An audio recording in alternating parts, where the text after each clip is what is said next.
Hi, I'm Wyatt from Disney Reel to Reel, and you're watching Disney Channel. Waves wand, makes Mickey icon, gets $50 for the day.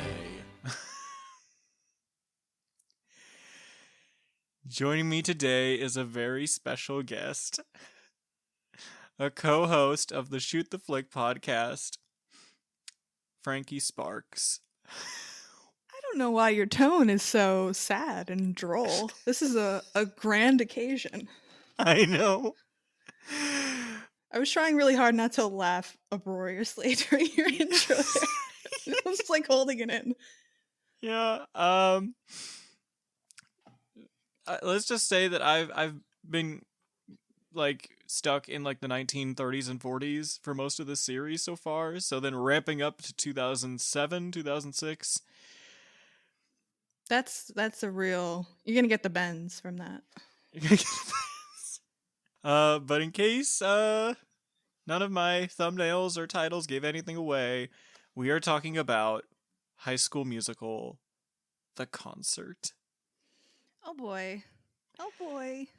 Oh boy. And I guess before we begin, we're gonna do round 2 of personal Disney questions. Okay. Okay. So, is there a Disney princess that you identify with? I would say Belle I identify with the most. Recently we watched Hercules for our show, and I gotta say I found a new appreciation for Meg. Oh my god. The sarcastic queen that is Meg. So, did they give you a name to go with those rippling pectorals? Are you always this articulate? Yeah. Thanks for everything, Herc. It's been a real slice. She is so extra, and I love it. Yeah. Yeah, I think I might have shared my pick in an earlier episode, but just to reiterate, I think I identify with Anna from Frozen, but she's not my favorite. Anna's a good one, but yeah, she's not my fave either. Sometimes I feel like she's quirky for the sake of quirk and not like a real personality. Yeah. Well, I think it's just because I can now say I definitely do identify with her, because I too fell for somebody that I had just met, only they catfished me. Aw, shit.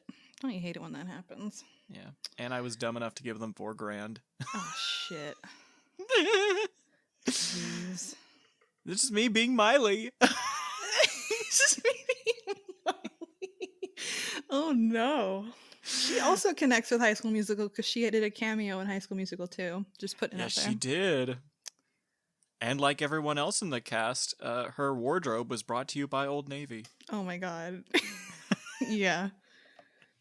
Sorry, I'm stealing that from another podcast. It's called We Want the D. They went all out about High School Musical, and everything was just... they were talking about Old Navy so much.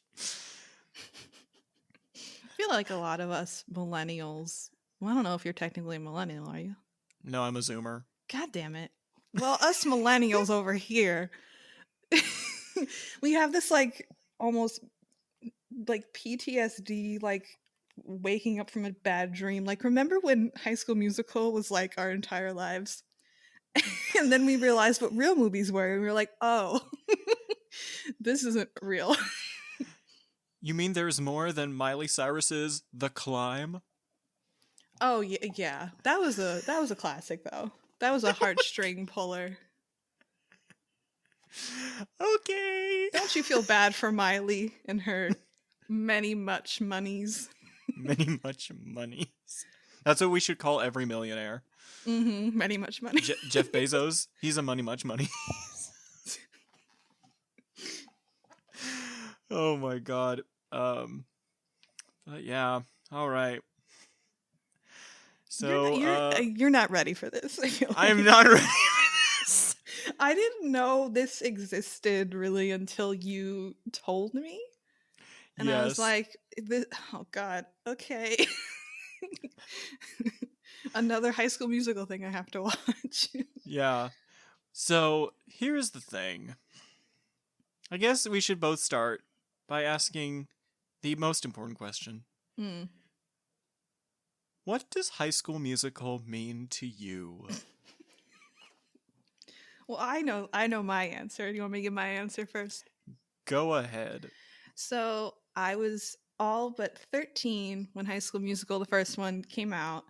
Um, for me, it just took over my life at that time, as it did for many tweens and young kids. That's the thing, too. Just when I watched this and they would cut to the crowd, it's like, oh no, was I too old for this at 13? I guess so, because I feel like I was trying to I imagine if honestly felt like their someone. audience was too young. I know. I felt like that too. I was like, was I too old, or is like they're just a bunch of kids who thought they were gonna go see the Wiggles today? Like I don't.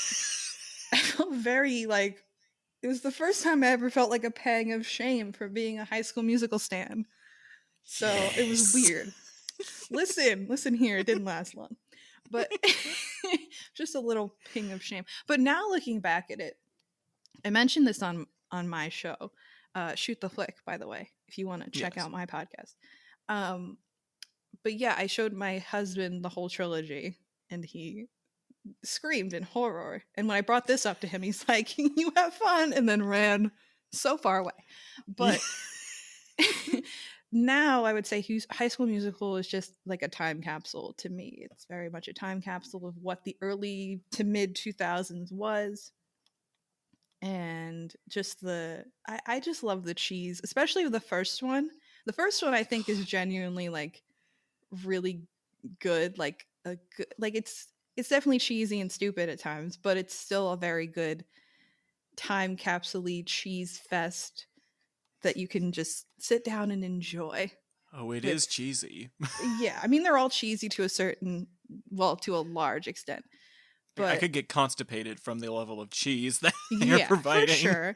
But for me, the first High School Musical is the only one that I would like genuinely sit down and watch again and like be happy about it and be like, Mm-hmm. "Aw, what a nice time this was before adulthood came along and Yeah. ruined everything." Yeah. I can at least appreciate it on that level. And the songs are bops, at least in the first one.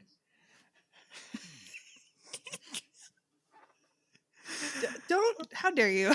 you're just like, I can see the oh poor baby in your face. No, no. Poor baby. No. No, it's more like, okay, where do I begin? Yes, why don't you explain what High School Musical means to you? Since you brought this up. Well, no, actually, one more thing. Who would you consider yourself to be in high school? Like, what kind of clique were you part of? Oh god. I was like an offbeat for sure, but I was definitely a theater kid, which is another thing that I guess gravitated me to this.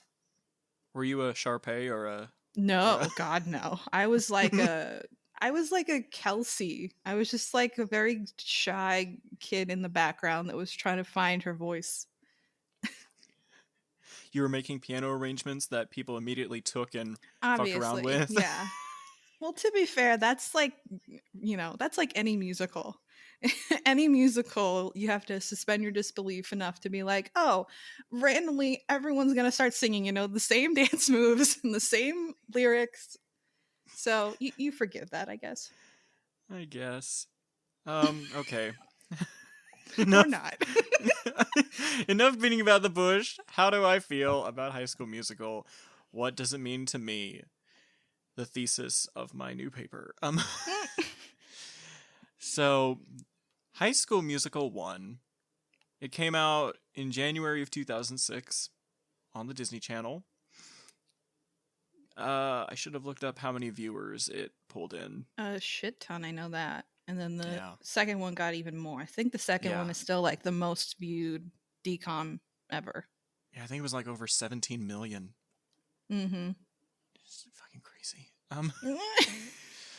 But I was 5 years old when the first movie came out. Jeez. You see, you didn't have the brain capacity to appreciate. How dare you? How dare you? You're 5. I'm not calling you stupid. Okay. I was I'm still kidding. fresh to the world of pop culture. I'll Indeed, take that. indeed. Okay. Continue.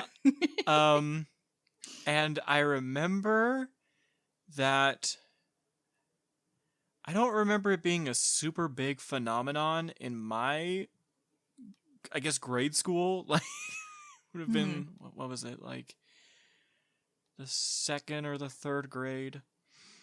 But the only vivid thing I remember is that when we were doing PE, um, we used to have to run laps before each like activity that we'd be doing.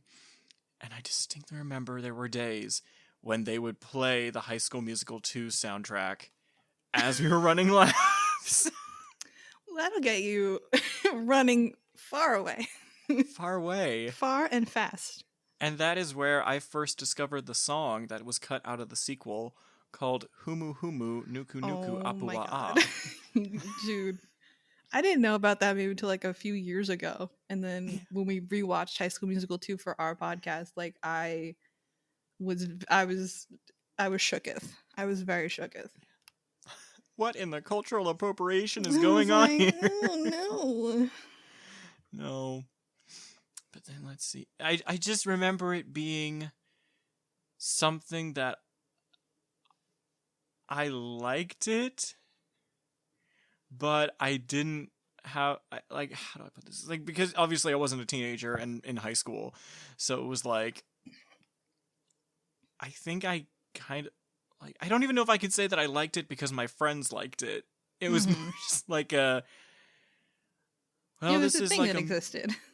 yeah, it was a thing that existed, but also like by that point it's like my Disney interests were mostly around like the animated films and a little bit on the theme parks. The second movie is what made people go bananas in my community. And I don't know. It wasn't good enough for me to have like a strong, passionate reaction to it. I will say that the second one that came out when I turned 7, 8, somewhere in there. And I was paying a lot of attention to Zac Efron. Yeah, you know. Me too. Yeah. I loved the Zac Efron. Yeah. And Except, his lack of presence in this concert is very noticeable. yes. It changes the whole thing. But For me, anyway. Hairspray. I know, but Hairspray. I haven't seen that movie in forever. I don't remember it being great. Yeah, I think it's been ages for me. But yeah, and I honestly I wish the second movie would have gotten gayer. I mean, everyone does. Yeah. That whole sequence with Ryan and Corbin Blue and that, yeah. Chad. And it's so, yeah, Chad. It's so laughable too because it's like Kenny Ortega, who's also like a very gay film director in the industry, he was like, yeah, we wanted to make Ryan just outwardly gay, but Disney was like, no, because Disney. And then, yeah, I think they just tried every way possible to like go as close to the line as they could without saying it. So, like, let's have Yeah. Chad and Ryan switch clothes. Wouldn't that be fun? Yeah. And then I feel like they just came out recently because they're doing the new like the High School Musical show or whatever, The musical, the and they like series, yeah. just they just came out saying like, oh, Ryan is gay. What a revelation! It's like, dude, everyone knows that. And he's Like, with Scott Disney was a Hoying. little late, but we all knew that already. Apparently he's with Scott Hoying from Pentatonics. Yeah, I saw the trailer. I was like, okay. Okay. All right. And then the third movie came out, and let's see, it would have been. It came I out in think like November of 2008, right? yeah, by then I didn't care about High School Musical anymore. So I didn't see it in theaters or anything. And then I finally saw it probably for the first time, maybe like, I don't know, like probably a few years ago. for the first time, and I was like, oh, okay, that's okay. I didn't really need to see it. I mean, the only good thing about it was the ending. The ending kind of like gave me feels because it's very like lofty, and it's it's the end of an era, so to speak. So that was cute, but other than that, it's like, it's kind of bad. Yeah. I think I wanted it to get even gayer than the second one. Well, that's kind of hard because I mean Ryan's barely in it. I I know, feel but I like mean, like I don't know what else I would have been looking for. Like yeah. I guess I just like maybe the "I Want It All" musical number could have had more like Mm-hmm. shirtless dudes. I don't know, but then I again, high mean, school, so I don't know. wouldn't have hurt, I guess. But you can't even say that. They do things in these movies that are like in high school that if a normal high schooler did them, they would probably get expelled. So it's Oh like, my gosh! Oh my god! I just remembered when they like hazed those two guys in the yes. bathtub. Yes, we talked about that on our show too. And Scott, my husband Scott, when he watched that, he was like, "Wait, how are they getting detention? They got hazed and humiliated and like running around, forced to run around naked, and they And they're like minors. Zach and Chad would be expelled. Troy and Chad, Yes, excuse me, would yes. be expelled immediately." Jesus Christ. And then in the first movie, I think Miss Darvish, she tries to pull a power move by going over to Coach Bolton's office, but she goes through the locker rooms. Oh yeah, she just strolls in there. Yeah, Like and she owns the place. you It's can't like, do lady, that. you can't just do that. No. Oh my god. Um, Yeah.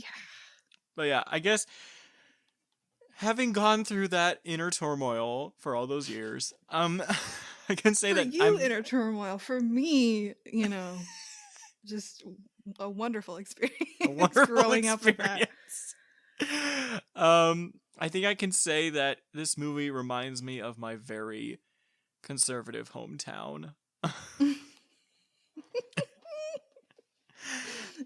And it's coming That's from fair. that culture of people who also really loved like early Taylor Swift. Mm-hmm. We're talking like the Jonas Brothers, Yes, yes, yes, yes. Purity Rings. Oh god. Well, I mean, it's Disney, so what do you expect? But for me too, it was like, because mind you, I was 13 when I met my husband, the guy Mm-hmm. who, I mean, obviously we didn't get married when we were 13, but we met when we were in middle school, and he was a football player who also did theater. So, and he had like big swoopy hair like Zac Efron. He was like my personal little Troy Bolton, and he hates when I say that, but it's true. Well, That's what I how like. does it feel? How does it feel to Yeah, have all your dreams come true and put it I mean, in like one man? I mean, it ain't too bad. Listen, but he hates it though, which makes me laugh when I when I compare Troy and Gabriella to myself and my husband. He gets like, "Are you kidding me or what?" I'm like, "Well, Yeah. there are comparisons. I'm not as much of a goody goody as Vanessa Hudgens was in that movie, but." And that's why when her nudes leaked, like a few years Jesus later, there was Christ. a cultural just shockwave through through all us Disney kids. We like lost our shit. I saw those when I was Ugh. 6 years old. Oh no. That's inappropriate. That's a It crime, is! sir. It That is! is a crime. It is! I, Oh jeez. I was that I will say though, that was one thing that made me come to the conclusion that I am in fact a homosexual. Now see, High School Musical has done things for you. Because I was like, It what the has fuck provided is you a these? service. Oh man. Oh my god. I probably didn't have to share that, but I mean, that's fine. Listen, we love openness and honesty. yeah. Ugh. But yeah, I will say that watching this concert was like I said, it's the first time I ever was like, oh, like was Yeah. watching a High School Musical thing. I'm like, oh god. Yeah. And the fact that that controversy happened 3 months after this concert wrapped. Oh wow, really? Yeah. Jeez. Yeah. So I'm glad we got all that out of the way first. Yeah, let's rip off the Band-Aid of Yeah. nudes. Yeah. Let's see. Oh yeah, when I got to high school, I'm gonna sound like an asshole, but I was probably the one person, maybe one of very, very few people, who could have been selected to be like in the movie High School Musical. Like, it's that thing where it's like, I am a singer by hobby, and I've been practicing on that shit for many, many years. So I already was like I wasn't trained per se, but it was sort of like, it just was a natural thing for me. And a lot of people in there were kind of like amateurs. And I was like, okay, I'm ready to treat this extracurricular activity like I'm like I'm training under Bob Fosse or something. Right. Yeah, I didn't come from a like small conservative. Like, I mean, I'm from Long Island, so it's all us New York kids. We all want to fight for the spotlight, unless you're like me, and I was just kind of like, I just want the experience. I just want to put on a show with my friends. Yeah. And it's like, I wanted to do that too, but it was just like, a lot of these people, it's like, they didn't really have the self-discipline to like, Sure. yeah. They were in it they had less passion for it than I did, so. But, that didn't stop me from winning Best Male Vocalist for my choir 4 years in a row. And look at you go. Look at you go. Look at me go, bitch. I will say the one problem I had the entire time was controlling my volume.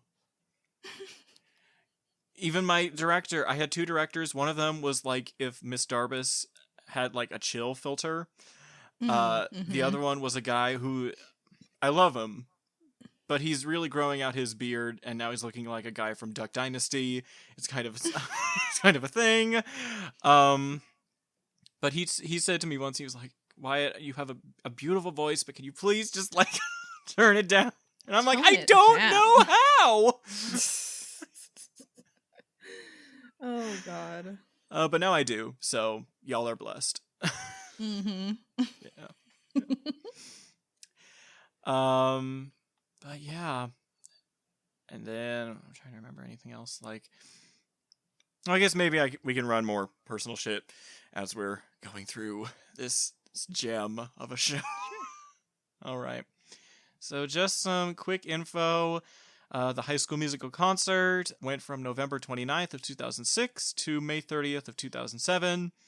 There were 42 shows in North America, 10 in Latin America. Canada, sorry, you lose them. Actually, no, I take that back. They had some Canada shows. I don't know why I just snubbed you. You don't get it, Canada. No. No. And then any other information? Not only was the film promoted as well as the cast, but there were 3 players who had their own individual albums that they were promoting through the show. We had V by Vanessa Hudgens, Headstrong by Ashley Tisdale, and Another Side by Corbin Bleu. They were really pushing Corbin Blue's segment. We'll talk about that, but yeah, because I think that was when Jump In was coming out. Because I know the song. Yeah, one of the songs he did was from Jump In. I never saw that movie, but neither did I. It was quite the production. I'd say that was probably my favorite of the OG pieces. Yeah. I mean, it was definitely the most produced, and like thought out. I will say, when my husband came home from work yesterday after I watched this, I said, you don't have to watch the whole thing, but you have to sit down and watch Corbin Blue's segment. And he's like, do I really? Yes, you do. And I just watched him watch it, and that was fun for me. You held him at gunpoint. I mean, I basically, but I was like, no, this is the only thing that's worth watching for you. Because it's so very bad. Yeah. I mean, not bad. Like, he obviously can dance and he sings. I mean, he was on Broadway, Corbin Blue, so he can Yeah, yeah. obviously. He's a very talented guy, but yeah, just the whole production was quite quite funny. Yep. Yep. Um yeah, I'm sorry guys. I don't know what it is. I'm just I'm at a loss with feelings about this right now. But um let's see. Also, I guess the main competition for this franchise at the time would have been the Cheetah Girls. Mm-hmm. They were very, But not very really popular. competition because it's all Disney, so they don't care. I know, but I mean, like, I think they beat a record that the Cheetah Girls had set. Oh yeah, I'm sure. I can't remember what it was. They had like a triple platinum selling soundtrack. Yeah, that sounds right. I don't see because I for sure saw the first Cheetah Girls. I know there's two more, but I don't think I saw them. Yeah, I think wasn't Drew Seeley in the second one? Oh, I don't know. Fucking Drew Seeley, man. Drew Seeley in this concert movie is he's really trying. He's really trying to be somebody. He's really trying, and it makes me uncomfortable. It makes me so uncomfortable. I was like, because they do this thing, they all do this thing when they're performing, um, where, and it happens a lot in concerts where like the performer will like wave to the audience, Yeah. and like certain members of the audience. This guy waves like more than any of them combined. And it's like, dude, nobody knows you. Nobody fucking knows who you are. And everybody is looking at you thinking, where's Zach? Like, stop kidding yourself. Where's Stop it. Troy? Like, literally, where is Zach Efron? Stop. Like, and it's so, I got like maybe a quarter or to halfway through this concert movie before I started like trying to figure out the lip syncing situation.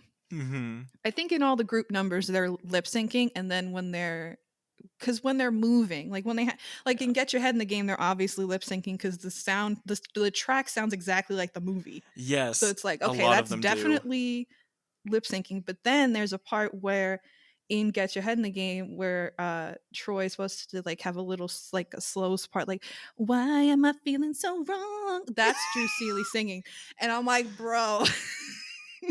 Bro, it's so obvious that you weren't singing just now. Yeah. Because they're all sweating buckets. They're like every time you do a close up on any of them, they're all pouring with sweat, poor things. Yes. And like Drew specifically, I feel like he a lot of the time sounded like he was out of breath. Like you were Yeah. not ready for this, sweetie. I They have a called you whole at the section last minute. reserved for Vanessa Hudgens. We'll get to that. Mm-hmm. They called Drew Seeley at the last minute. It's like, listen, you're the guy. You did the voice, right? So just like, can you do this, please? Please. Literally the only other reason he has for being there is that he co-wrote Get Your Head in the Game. Oh yeah, he made sure to mention that, and it's like, dude, that's great and all, but like the song, it's not, it's not evergreen. It's it's the same line like 10 times in a row. Like, calm yourself. Oh my god. You were literally just referencing Barbra Streisand. I was like trying to think of a really like like classic like lyrical song that was the first thing that came in my head. But the point is you're not T-Swifting it up, writing all your own magical lyrical beauties here. It's get your head in the game, gotta get your head in the game. This isn't 70 Enchanted. times in a row. Ugh. All right. Well, I guess one more fact I should share before we go. I think it'd probably be best to go like song by song. Oh yeah, let's just go through like the whole set list. Yes. Let's do it. Let's do it. The other thing I want to share is that they performed at the then named Conseco Fieldhouse in Indianapolis on January 17th, 2007, and they earned $600,484 from this performance. And I believe there were 13.6 thousand people in attendance. And I just bring that up because that's the closest venue to me. So, but I don't think I was yanking the parents' shirts being like, mommy, take me to this High School Musical concert. Yeah, I wasn't either. Like, I didn't even know. Like, I don't know if like it was on my radar when I was 13 years old. But if it was, I don't think I would have went out of my way to try to like go. I don't know. Yeah. Maybe it was because for me, it's like how the Glee concert is for me now. Because I was a big Glee fan and I went to the Glee concert. And now I don't really openly share that information most of the time. I feel like this would be similar to that, where it's like I would have gone if I was offered tickets, but I wouldn't have like sought them out. And I probably would not have told anybody that I actually went. Yeah, you'd be like, oh, I was sick. I contracted the flu. Achoo. And then I would have been that asshole. I would have been that asshole in the nosebleeds just singing, screaming, like, where's Troy the whole time? You're not Troy. You're not Troy. If only somebody got pissed enough to like throw their microphone. That's Oh my god. Oh, that shit with Cardi B. Oh boy. Oh, Cardi. Yeah. But the other thing about that was that in January of 2018, they held auditions for The Voice at that same venue. And I auditioned. Did you? Yes, and that's cool. It was freaking cold. We had just come back from a Florida vacation. And I was literally the only person there in like a full suit and bow tie. Oh, jeez. I looked like an English professor. And I sang for, like, they had us all in these like little groups of what's the word? It's like auditioners, whatever the fuck. Auditioners, probably. I don't know. But yeah. Yeah. And then they put us all in these separate rooms with different producers of the show. And I sang I've Got the World on a String, the Frank Sinatra version. Mm-hmm. And I was one of the few people who actually got like a comment from the producer. Wow. He said, "That's very nice. Like, do you do a lot of theater?" And I was like, "Yes." Can you tell? Yes. And he was like, "You have a very theatery voice." And I was like, "Thank you." Now looking back, I'm like, was that a compliment or? I mean, it might have been a compliment, but they're like, yeah, not right for the voice. Not right for the voice. So I should have sang it like, I've got the world on a string. Yeah, exactly. Sitting on a Rambo. Jeez. But one other guy, I think he made it, and I think he sang Sex and Candy. Oh, okay. Yeah. I don't know if he made it to like everyone's television stations and stuff, but yeah, they liked him the best. But anyway, taking it back to 2006. Anyway. So we open with this weird montage of like voice clips from the OG High School Musical. Yup. And I was very excited because the whole like production started with Corbin Blue screaming, "What team? What team? What team?" I was like, yup. Oh yes. They also provide hella brief behind the scenes clips between each performance. Which were kind of pointless. They didn't really provide anything of interest or import except until like the very end when Monique Coleman cries. I was like, oh yeah, that was sweet. But then before that I was like, all right, this is kind of stupid. Yeah, it okay, one more thing, I swear, before we really get into it. What kind of teenage girl do you think High School Musical was made for? Oh god, like the like preteen girl who's like obsessed with boys. Okay. And like, or like the theater girl that likes to, sing or whatever. Okay. So are we talking like a city theater girl? Or are we talking like a country girl? Are we talking like I don't know. I don't know if like I don't know. I feel like tween-aged pitter-pattering for boys is kind of a universal thing at some point. But but yeah, it's definitely made for like tweens who don't know what hormones are. Yeah. And or don't fully understand them. And then and also for like the musical theater set, Yeah.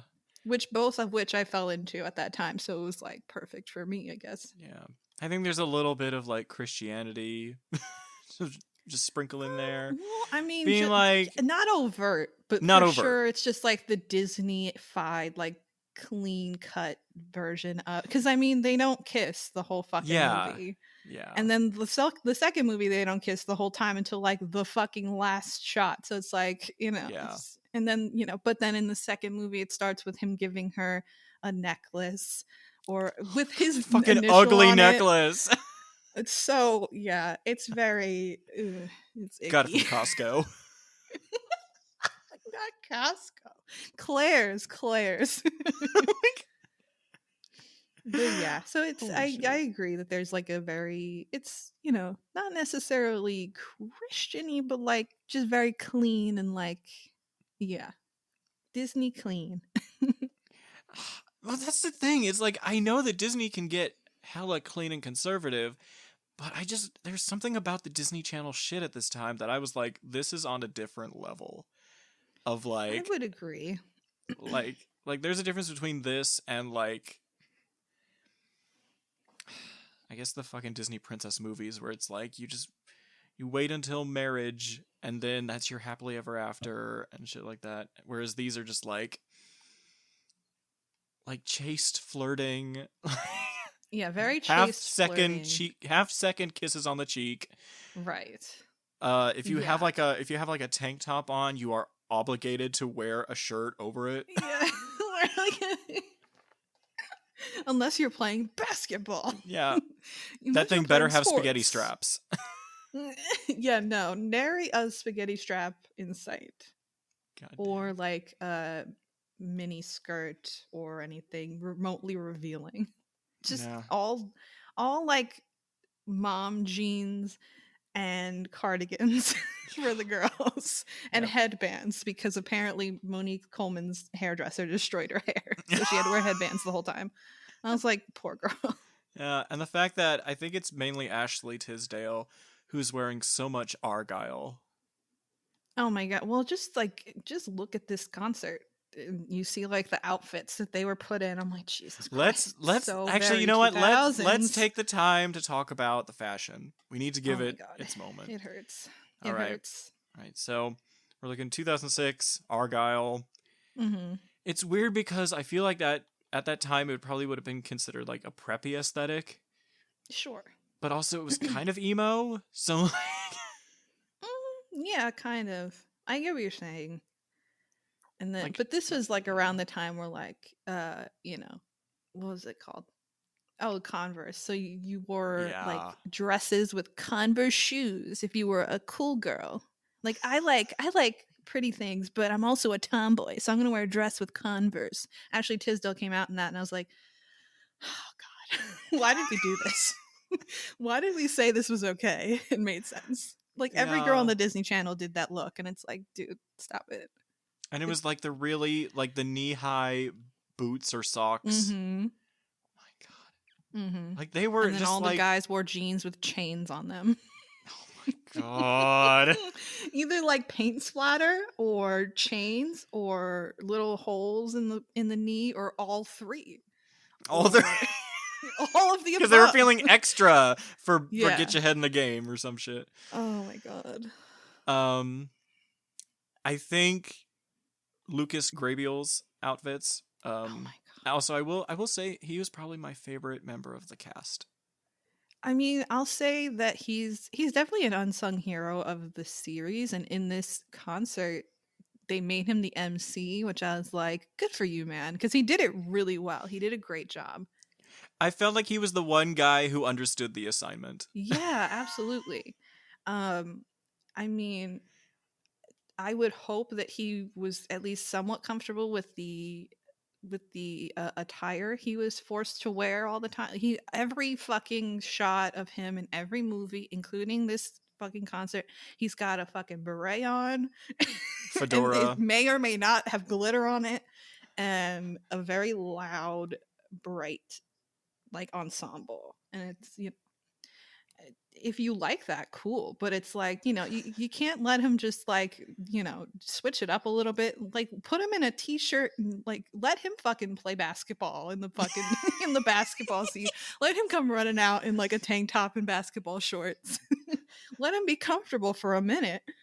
I know, but then like how would that quick change go? True. Oh yeah, they had a quick change at the end that was clearly a quick change because they had cheerleaders come out and do like a little dance number, and it's like, okay, this quick change isn't so quick. Like, let's move along. My most disappointing quick change was the white. It almost looked like a, what are those jackets called? That's like you see them like in movies where it's like a guy is about to like flash somebody. Oh, like an overcoat, like an overcoat, but there's a name for it. I know, I like a slicker kind of, but not really. I know what you're talking about. Yeah, but imagine that on Vanessa Hudgens, and she's wearing this. It's not even a full red dress underneath. Like I think they literally just put like a petticoat around the end of the jacket. So then when she takes it off, it's just a tank top and white skin tight jeans. Yeah. Ay. Literally the only great thing she had going for her was that classic red dress. I liked her when she came out to do her solo songs. She had she had a nice dress on, and then she had like these chainmail gloves that I feel like me as a confused teenage girl who didn't know, like just wanted to be different, didn't know how to express herself, I probably would have loved those little chainmail gloves that she was wearing. I was like, oh, these are so cool. But like, yeah, I feel like the 2000s ness came out the most with Ashley Tisdale and Corbin Bleu. Yeah. Because a lot of the times they were wearing just like general like white and red stuff because Wildcats, and like that was fine. But then yeah, Ashley Tisdale came out for her solo and it just like slapped me in the face. Like, oh, we're in 2007. Oh, okay, got it. I'm here. I'm back. Okay, I got it. Well, did you see the 2 videos that I sent you last night? Yeah. Okay, so you know that she went out of that skirt and into these like, I can only describe them as apple bottom jeans, but right. but it was like, oh my god, she was missing the boots with the fur. Indeed. Thank God. Yeah. You don't need to sweat more. It's already hot No. as fuck out there. Oh my god, I feel for them in that regard. But it's just like, hers was the most striking to me because it felt like she was trying to be punk without being punk. Yeah. Oh yeah. Well, that's what Disney did. I feel like to a lot of their female stars that were like transitioning to music. I don't know if they really did that to Vanessa. Vanessa was just kind of pure pop, I think, but they did that to Ashley a little bit. They did that to Demi. So and then she went like all the way over there. Demi, oh she's like, fuck you think this is punk, I'll show you. Fuck Camp Rock. I'm going over here. I have mixed feelings about her single La La Land. You remember that? Vaguely. I think it had the cast of that show she was in called Sunny with a Chance. Yeah. That was pretty punk. I was like, she's Disney's Hayley Williams.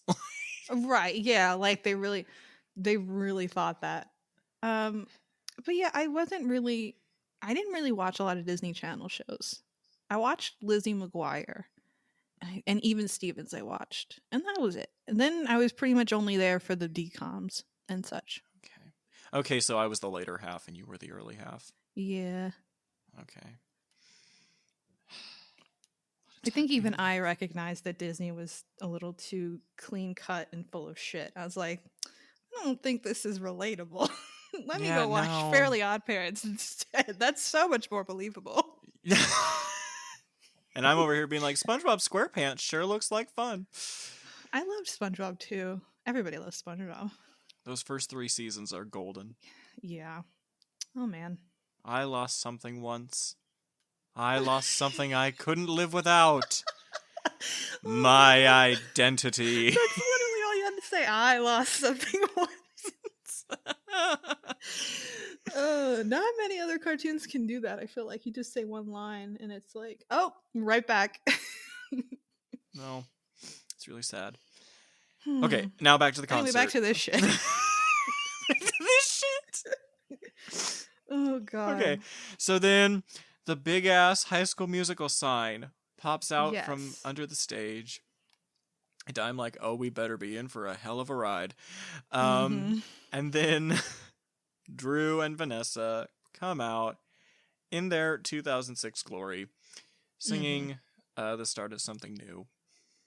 Which they did include like the rest of the group, although clearly they weren't singing.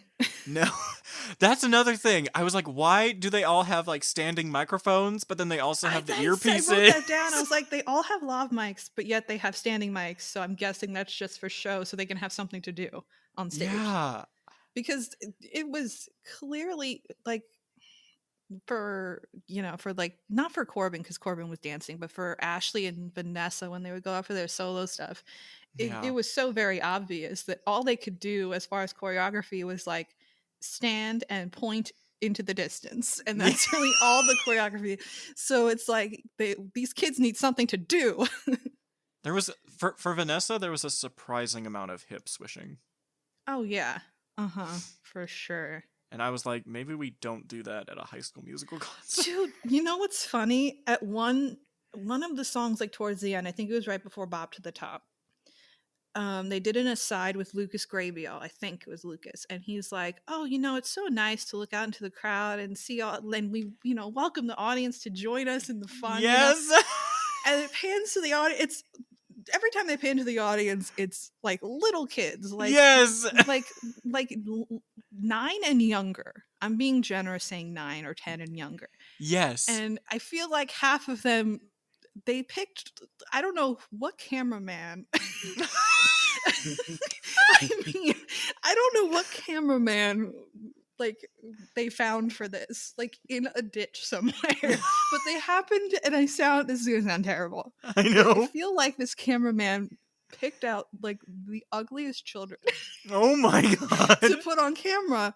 Like there was one kid, I swear to God, the poor kid, all his teeth were rotted out. I'm like, okay, if you get that on camera, that's fine. You can't help what you get, but don't put it in the movie. Don't put it in the movie. 10 years from now, that poor child's gonna be an adult and see that. You'd be like, oh, I remember being at that Houston High School Musical concert, and my teeth were rotting out. I was like, good God. Anyway, but yeah. So Lucas does that whole bit where he's like, oh, we love to invite the audience to join with us, and then it's Bop to the Top, and literally in the first 30 seconds of Bop to the Top, it's Ashley Tisdale and Lucas Grabeel just like thrusting and like gyrating their hips. I'm like, okay. I think he was getting into it way more than okay. she was. Hold on a second. Wait, am I wrong for liking High School Musical? I had like an existential crisis. I was like, oh no. Well, here's the thing. Now that I'm an adult, I approve. But right, obviously, yeah. But now I'm like, maybe don't do that. Wait a minute. Wait. What was the demographic for this? Yeah, there was one young audience member who must have been really in the know because she held out a sign that said, "I heart Mr. Seeley's vocal cords." Oh, I didn't see that. Oh, that's so weird. Yeah. Okay. So she was going to the right sources. Okay. Yeah, and then they all had these. What the fuck are these hats called? They're like, they're kind of like baseball caps, but they have like a taller. I know there's a photo of Ryan Ross in one of those. Wait, I don't know what you're talking about. I know there were fedoras in this because 2000s, that was a thing also. They look like 70s disco hats, but I don't know what they're called. I have no idea. That's gonna bother me. Hold on. Oh no. Okay, look up Ryan Ross 2004. Hold on, I'm gonna find it now too. I'm seeing them on a YouTube thumbnail for a video called A Deep Dive into Ryan Ross's 2004 to 2006 live journal account.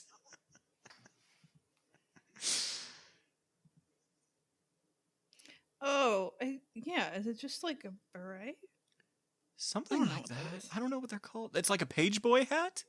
Yeah, it's like he's in the Newsies or something, yeah. Yeah. But like every little girl who wasn't wearing a hairband was wearing a page boy cap. I think I had one of those at some point in my childhood. And I never wore it because it looked stupid.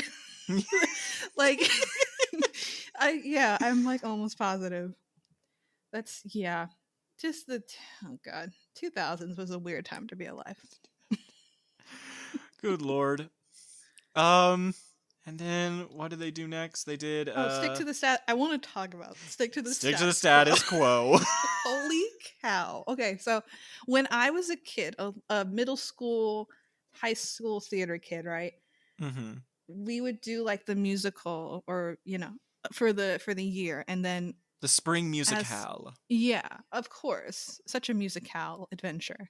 And we would like as like a fun trip thing or whatever, we would go around to the elementary schools and like perform for the elementary school kids like maybe like a number or like something like that, like just like Oh a very wait, wait, wait, wait, scaled down wait. version. Wait, so you What? like toured to like various elementary schools? Yeah, in like our area. And Okay, so like yeah, I did the same thing with my choir. So yeah. so that's what this number reminded me of, because they had the actual number from the movie playing in the background with Zeke opening the movie, and I'm like, bro, I miss Zeke, where's Zeke? Yeah.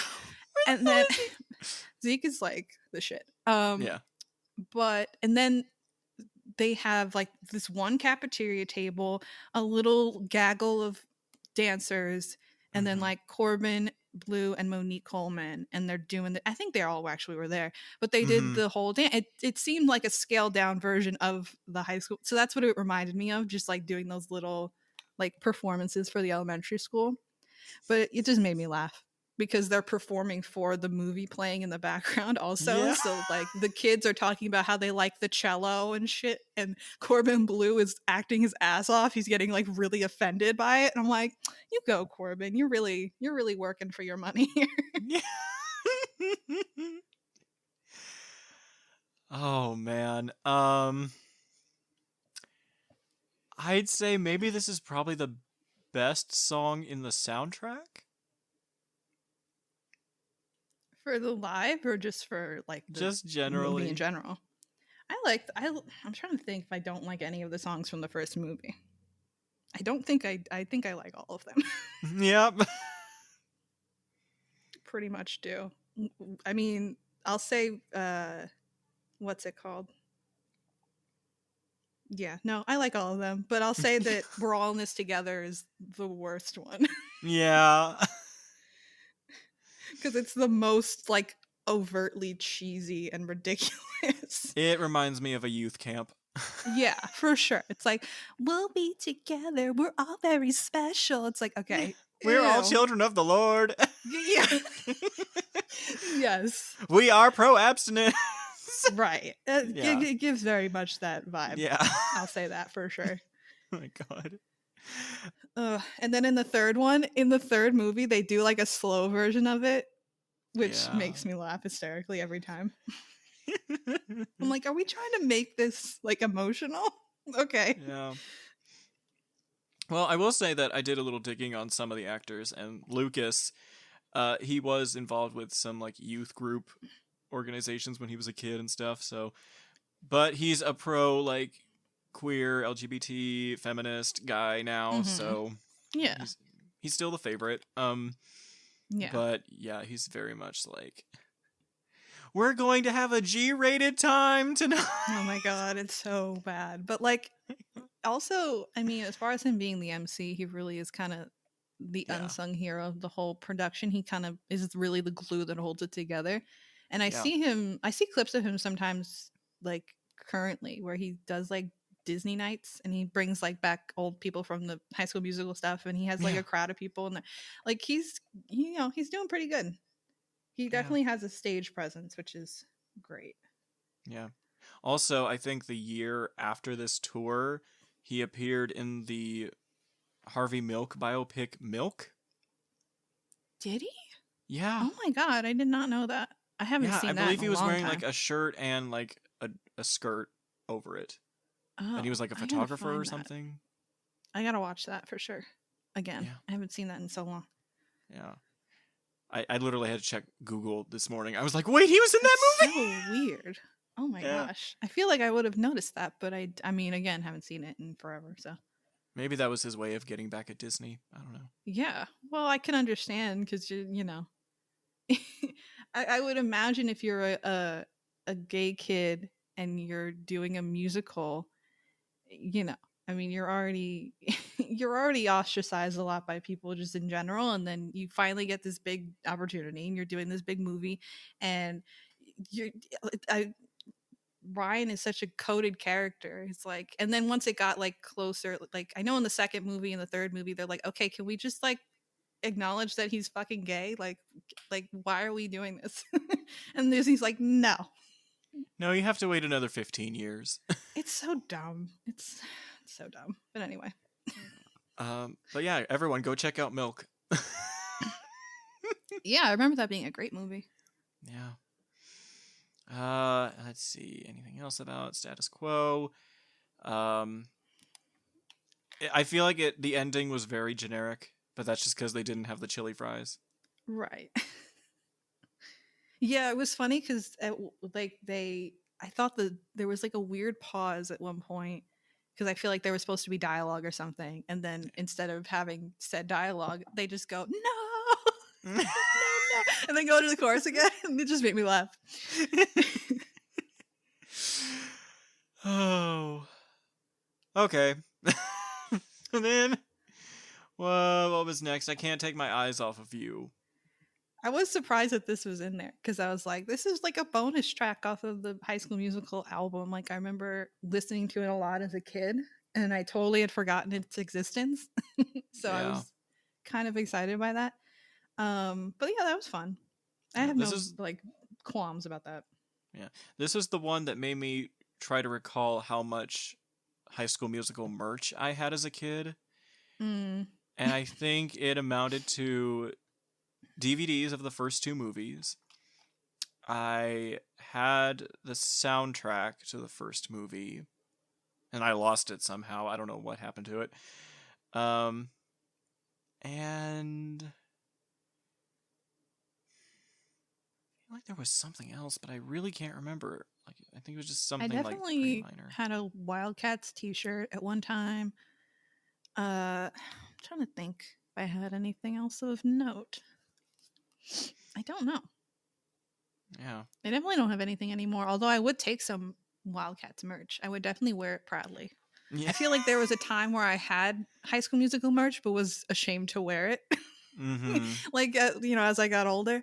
So yeah, but now I feel like it's come back around to like, yeah, I'll wear it. If I had a Wildcat shirt, I'd wear it. Yeah. And a long sleeve to wear underneath it. Oh, of course. Yes. Yeah. For that is the vibe. That is the and it would say, I am the summer vacation. Oh my god. Oh, Corbin Blue. Yeah. Chad should have had some more fun one-liner t-shirts in this tour to speak of because that's his character's quirk, you see. Everyone has a Yeah. quirk. That makes up for no characterization whatsoever other than So- I'm the black best friend. Look at me. I hate musicals. Yet I can dance better than anyone else here. And I'm worried about my best friend being gay for wanting to be in a musical. And yet I also know who Michael Crawford is. That was the best. That was like the funniest part. Well, not the funniest part, but one of the funniest parts in the first movie. Corbin Blue just randomly references Michael Crawford. And my husband, Yeah. I remember watching it, was like, did he just bring up fucking Michael Crawford? How does he know who that is? I'm like, I don't know. It's fine. Don't worry about it. Oh goodness. One more thing about the song. I felt like this should have been written for Michael Jackson.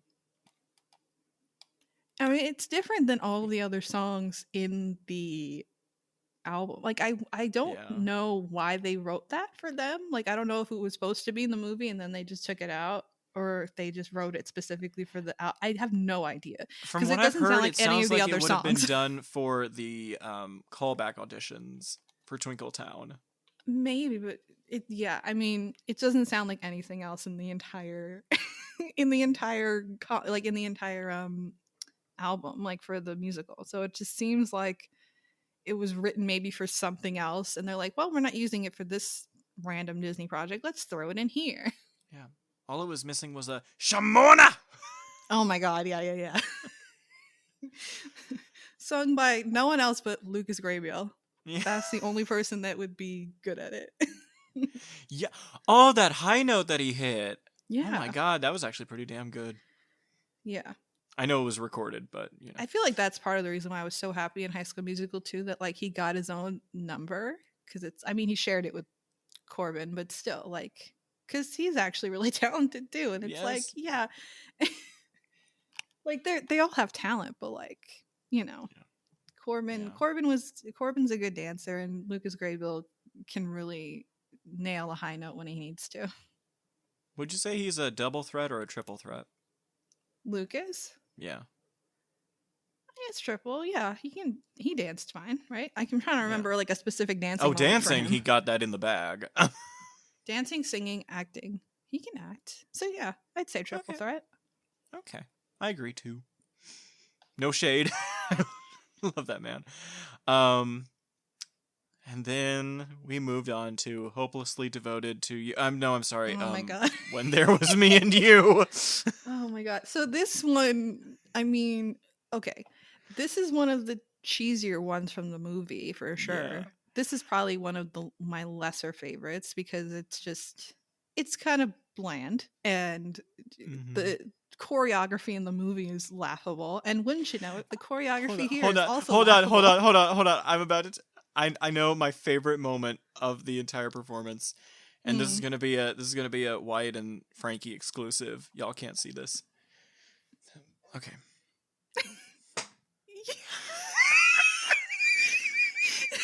Yeah, like so yeah, Wyatt just very gracefully pointed off into the middle distance while staring longingly at nothing.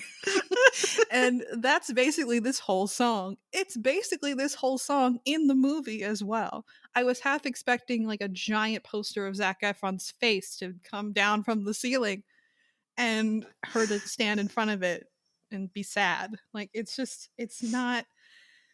Stop it. I'm just happy that she restrained herself from crouching down to the floor while doing that. Oh my god. At least she just did the decent weak point instead of just like, and wish upon a star. Oh man. Oh my god. And like the whole crowd is waving their fucking plastic glow sticks. And I'm like, yeah. What are you guys doing? You guys don't know what you're doing. This is not a glow stick song, man. Like no one's headbanging to this, clearly. And that, like, as opposed to putting your lighters up, though, you're gonna like wave your glow sticks, like, yes, we feel you, Vanessa. We understand your plight. Like, shut up. We like the view so too. Bad.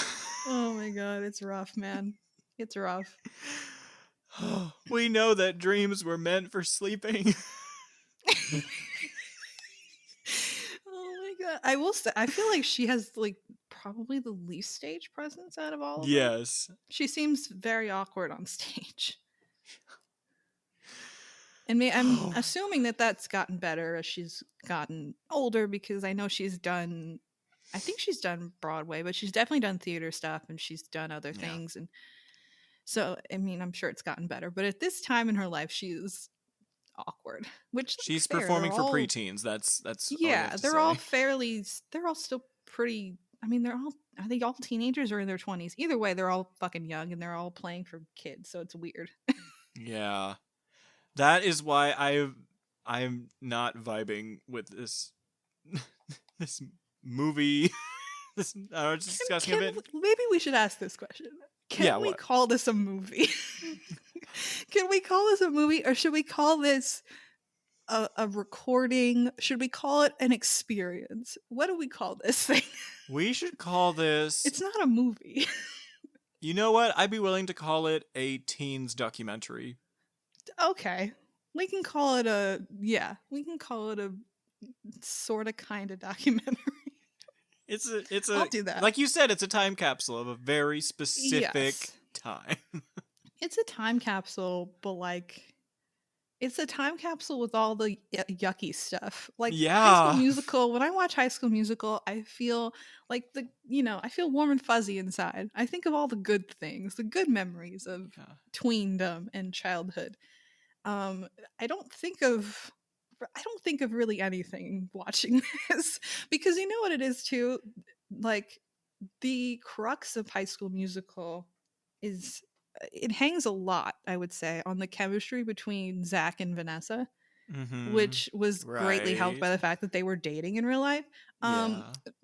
Drew and Vanessa have no chemistry whatsoever on stage or anywhere else, I would assume. It's just like they're just two big plywood things just talking to each other. It's so awkward. It's so He awkward. is one of those he's like a slender man and then she's like a Yeah. professional baby. And it's like Yeah, he seems like both a brosif and a baby man. Like it's very weird. I don't no, get no, him. she's the professional baby. Oh, well yeah, no, for sure. But I'm saying he seems like a brosif and just like he seems like the funny, like not so lovable best friend in a movie. Like that's Mm. his vibe to me. He doesn't seem like a leading man at all. I mean, just for context, I think he went on to do another Cinderella story with With Selena Gomez, Selena. Yeah. and they had like a very big age gap. Oh yeah, I heard about that. I never saw that, but I know of Lucky that. you. Lucky you. Yeah, I watched the Hilary Duff Cinderella story, the only real Cinderella story I know of, sir, with her big ball gown and Converse shoes. Her fucking Like, mom's wedding gown, like I mean, I mean, that is one of the fucking Chad ugliest. Michael Murray bitch was in that. Okay, no Drew Seeley over here Oh my God, in my Cinderella story. Jesus. Uh, Okay, and then there was after doing her little Christian soul ballad, they do Get Your Head in the Game. I'm sorry, Christianity. It's not like an overt undercurrent. It's just it's the vibe I'm getting hardcore. you get the vibe. No, I'm not saying there's not a vibe. Yeah, It's definitely a vibe, but it's yeah. yeah, It's just Disney. I feel like yeah. we should be used to this. It's fucking Disney, man. I But know. yeah, Get Your Head in the Game was the point where I was like, oh yeah, they're definitely lip syncing because this track is the exact track from the movie. And they're fucking dancing while they're doing it. So like if they were really Yeah, singing, you'd hear perhaps, breath. yeah, Like some heavy breathing perhaps. But no. And like that's fine because the Get Your Head in the Game choreography is pretty involved. So if you wanted to yeah, lip sync during that part, I could understand. But then by the time Drew Seeley has to sing the slow part, it sounds like he's dying, yeah. That reminds me. which Actually, is kind sorry. of funny. One more thing about the last song. I could tell that they were using the original recording of When There Was Me and You because when she held that note, she held it longer than she did in the recording. Mm-hmm. And I was like, she's just screaming, like, no, no. There's Oh nothing dear. coming out of her mouth. Oh no. And I Oh didn't no, sweetie. mind. No. Oh no. And then she went, when Yeah. there was me and What? you. It's so weird. Like, why would you do that? It's like you just standing there. It's not like you have to do anything. Just stand there and sing it. It's not that bad, is it? No, You well, don't I even mean, I have to don't go think really she high only for that. she was in Status Quo, but I don't think she was in anything like with strong Yeah, Status choreography. Quo was like forever ago. So you could have sang it. You could have sang When There Was Me and You. Oh my god. Okay. Ay ay ay. Anyway. Uh, Jeez. People pay that's what irritates me. Poor parents paid money to take their kids to go see this and they're fucking lip syncing half the time, if not more than half the right. time. It's kind of And shitty, but then when I think we might be getting ahead a little bit, but then when Lucas does the thank you speech And he's Mm-hmm. like, without you guys, we would all just be like, Nobodies, which we'd is all be accurate. nobodies. Well, nobody. Well, it struck me for two reasons. First, well, now that you mentioned the lip syncing, it's like, thank you guys for spending $600,000 on us just doing Mm-hmm. a halfway job. And Yeah. then, second of all, their target audience doesn't care about their personal careers. Mm-mm. No, but I That's mean, for the yeah, they were parents. clearly just pushing their. Mm-hmm. So I was, Yeah, they're and like, we yeah. know you didn't want to sit here for 2 hours listening to us sing, so we really appreciate that you did that for your kids. We appreciate that you love your kids and didn't want to hear them cry that they couldn't go to the High School Musical concert, so you bought these tickets.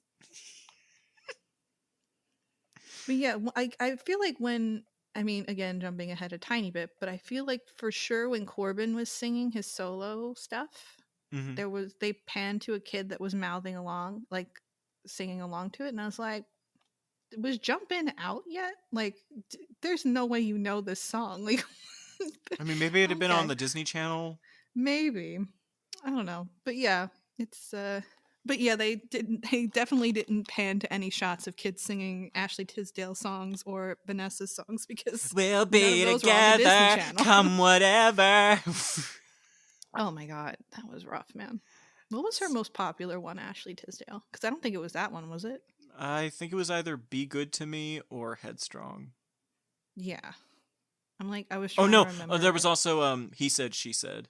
Oh, right, that one. I kind of remember, yeah. I know Vanessa's was Baby Come Back to Me because I remember that song. I was Yeah. like, oh, I know this. I listened to this many times. Yeah. Yep. But yeah, look at them now. Look at them They're now. chart-topping hits.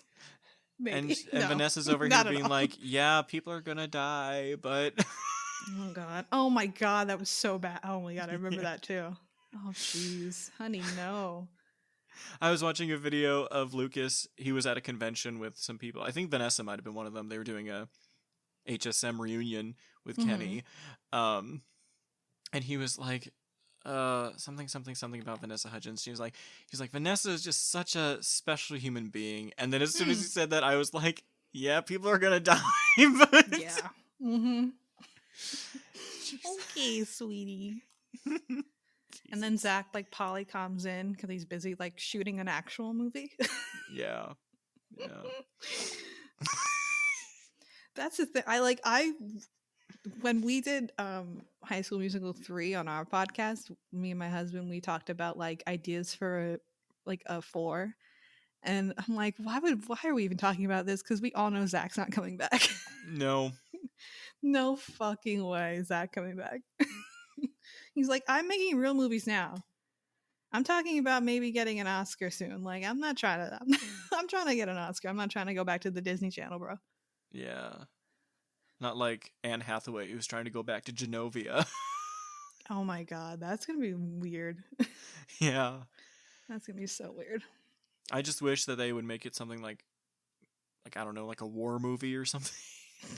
Political intrigue. Genovia, Genovia is in like a massive war. Yes. It's a war torn like third world country now. It's up to Mia Thermopolis to like shine up on her diplomacy skills. We have a crossover with like Oppenheimer. She becomes the new Oppenheimer, like, trying to stop like the nuclear war.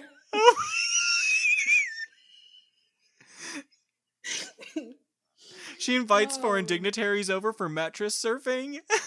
I mean, with Raven Simone? Come on. And Julie Andrews. Poor Julie Andrews. God, is she really gonna do that? She's just chilling. I'm assuming mostly retired. So like, just let her live her life. Yeah, and Gary's gone. Who? Gary Marshall. Oh yeah. Oh my god. Yeah. Yeah. Obviously.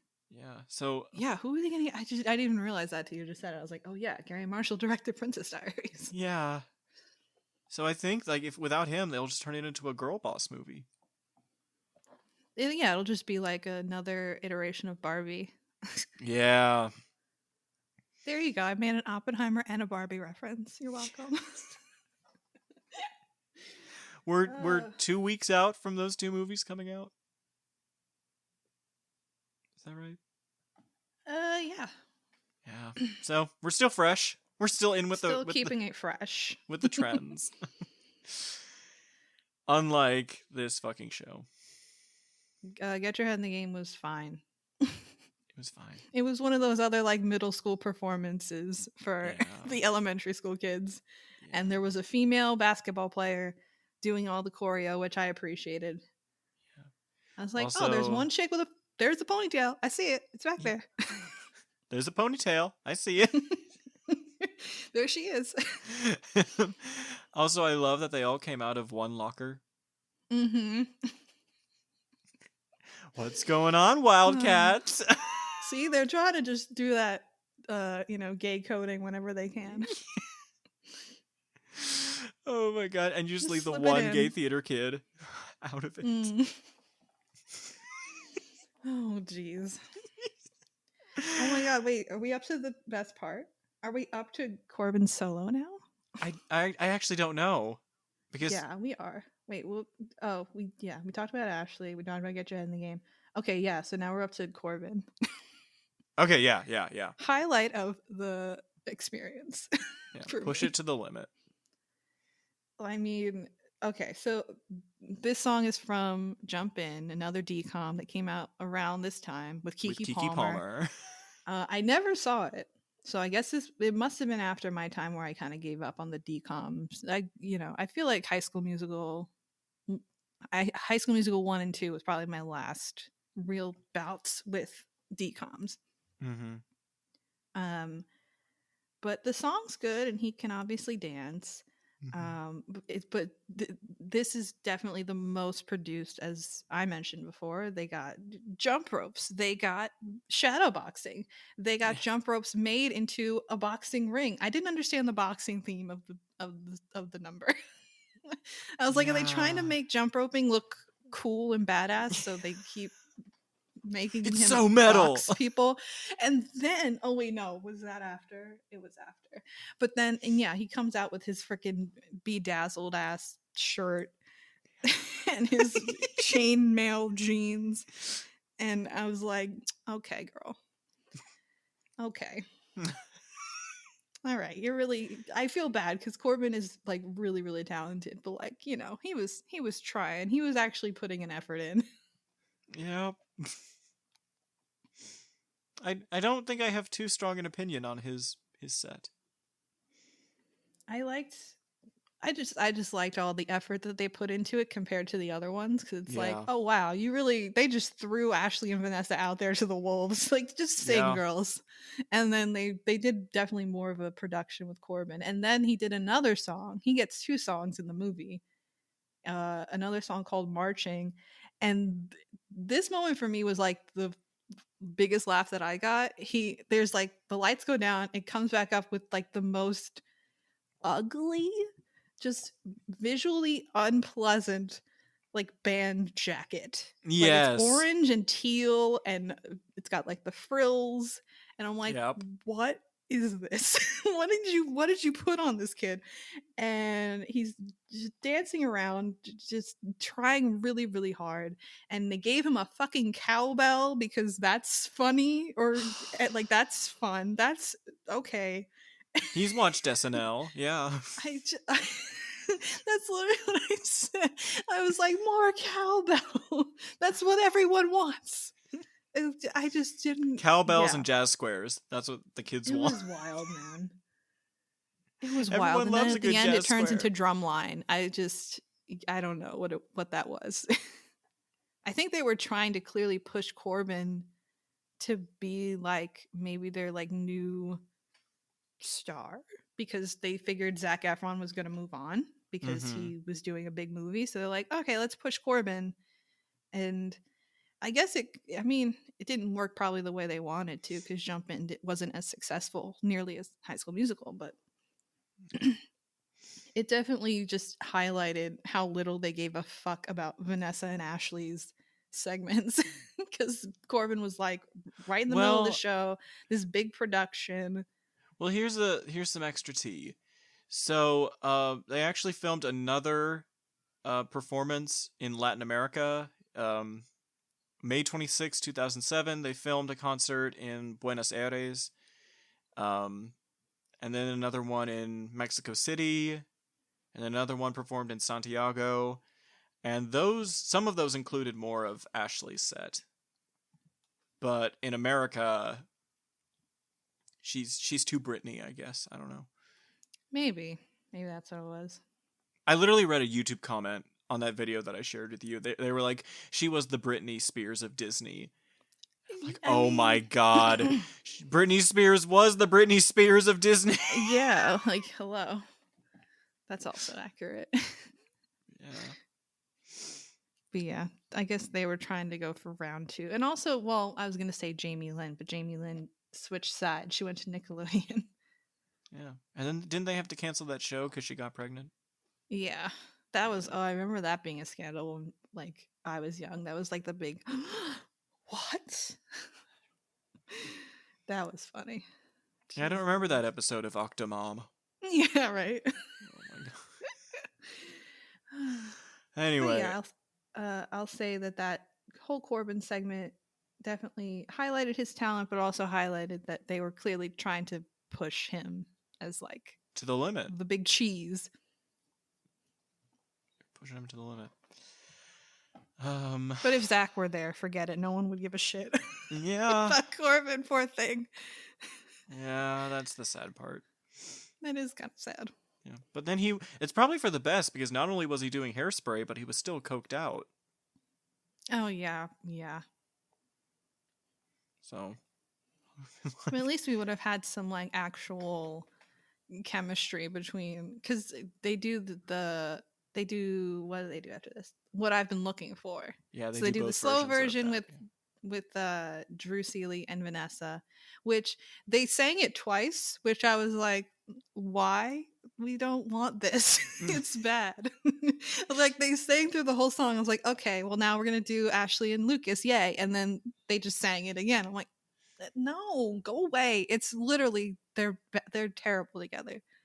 It's really off-putting. Yeah. Like, this is supposed to be a really romantic song and they have no chemistry whatsoever. But then Lucas and Ashley Tisdale come on and I feel much better. I'm like, hey there. I feel you better gonna make us even happy? though Sing the song good? Okay. Even though I think this is still at that time where they didn't really like each other. Yeah, no, I think they didn't like each other around here. But they definitely they had more chemistry than Vanessa and Drew Seeley. And Lucas is definitely the star of the show for sure. Yeah, absolutely. He really is. It's such a shame that he got like shafted through this whole series, really. Yeah. I mean, he gets his moments, but I mean, I think the most shafted person in this performance was Monique, but oh yeah. Which is we haven't talked about her at all. More sad because Monique like really got shafted by like the whole Disney operation. Like, you know, she got pushed to the side every chance they could really get to push her to the side. They pushed her aside, and it makes it even more sad because at the end she's like crying about how like, oh, this is such a great opportunity and I love everybody, and I'm like, oh honey, Jesus Christ. She just seems like a very nice, genuine person. And it's just like, oh, you're going to get eaten up and spit out by this fucking machine. Yeah. Well, I've been seeing... Apparently I didn't do enough research before I raised the idea of this episode, because I found some clips of Drew Seeley, he performed a song. It has something to do with dance. It's from the Cheetah Girls 2. Oh yeah, I saw that when I looked at Wiki, but it wasn't in the movie, so I was like, okay, I don't care. Yeah. But there was a section where I think he and Monique were dancing to show off her ballroom dancing skills, because they were like, we got to give her something to do. But damn, she was just in one of those Dancing with the Stars atrocities, like shimmering sparkle. She's being rolled around. I think she fell on one move, but that really sucks. Yeah, because let's be real, Corbin and Monique are already just tokens in the series. Like, it's so obvious. Like, I think even as a kid I realized it, because it's like, oh great, we have the two white, well not white because Vanessa's not white, but You know what I mean? Like the Yeah. two leads getting together and having the romance, and then oh look, the only two black kids in the school happen to also get together. Isn't that funny? Like it's just like, and it's so obvious. Yeah. So it's like you couldn't throw, and you clearly threw Corbin a bone. So like you couldn't give Monique a little something. No, okay. Apparently not. Just make her character just like an egotistical asshole. Yeah. That's another thing that bothers me about these movies. It's like they have the worst friends until like 5 minutes before the end. Yes. It's like that in the first movie, and then in the We're second literally making sure that movie- you and this girl break up with each other. Yeah. Yeah. In the second movie, it doesn't really focus on Vanessa at all, so by extension Monique really isn't focused on at all, but it's focused on Troy, and Troy High School Musical is really befuddling in its plot. It's probably the most befuddling because they paint Troy as a villain because he is concerned about his future and going to college, but he doesn't spend as much time with his friends because of that, so he's the bad guy. And then Corbin Blue gets pissed off because he doesn't want to play basketball with him, and he's like, I want my ball back. Like that's his whole plot line throughout the whole movie until the I end. want my balls back. And it's like it's just so odd. And then the third one weirdly probably does the most with Monique because she gets a whole like subplot where Corbin's trying to ask her to prom, but they make her like a really unreasonable bitch almost. Yeah. She's like, I want you to ask me properly. Like he tries to do it slick and be like, oh, I got my tux for the prom, da, da, da, and like trying to sweet talk her. And she's like, is that how you're going to ask me? Hair flip. I want you to ask me properly. And he has to do a whole fucking musical number in order to ask her to the prom. So really, yeah, that's High School Musical. And then there's the one part where they hate Gabriella so much that his dad literally orders her off the basketball court. Oh yeah, it's like, oh, this is a closed practice. It's like, yeah, and then they just show her, like, just take the time to show her running out of the gymnasium. Like very sad, like shuffle. Get out, get the hell out of here, lady. Yeah, then they have later on they have like the son. reveal, like with the like very 2000s-y webcam that somehow gives perfect picture of right Zac Efron talking shit about her. Right.